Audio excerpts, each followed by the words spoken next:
Dans sa tournée de sensibilisation sur la problématique de la paix en période électorale, la première vice-présidente de l'Assemblée nationale était respectivement à Bassila et Banté après Parakou.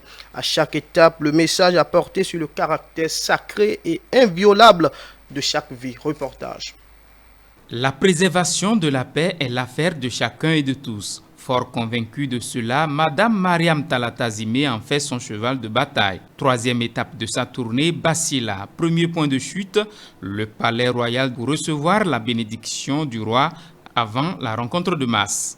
L'objectif visé par cette campagne de sensibilisation, c'est de faire en sorte que la présidentielle de 2021 se déroule dans la paix, l'harmonie, la convivialité, la cohésion.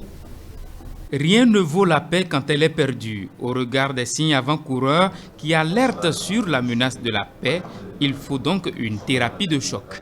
La période électorale est sensible et parfois connaît des actes de violence que ni nous, ni vous ne pourrions prévoir, mais que seule la sensibilisation pourra contribuer à prévenir.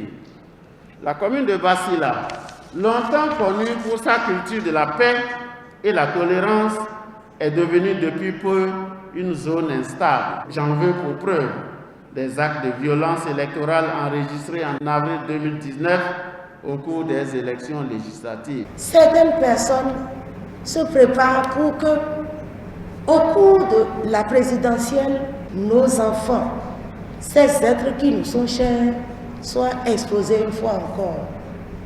On ne peut pas l'accepter.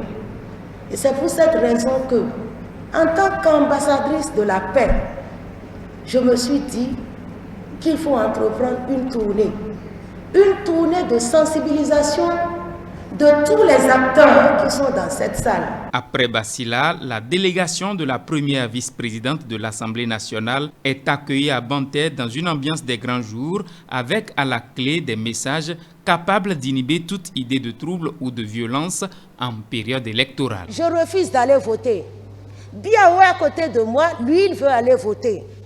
Est-ce que la démocratie m'autorise à l'empêcher d'aller voter?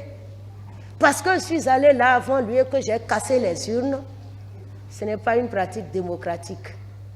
Donc je viens ici pour nous dire que notre droit à la résistance, que nos textes reconnaissent, c'est un droit inaliénable. Mais à côté de ce droit à la résistance, nous avons une obligation commune de préservation des vies humaines, de toutes les vies humaines.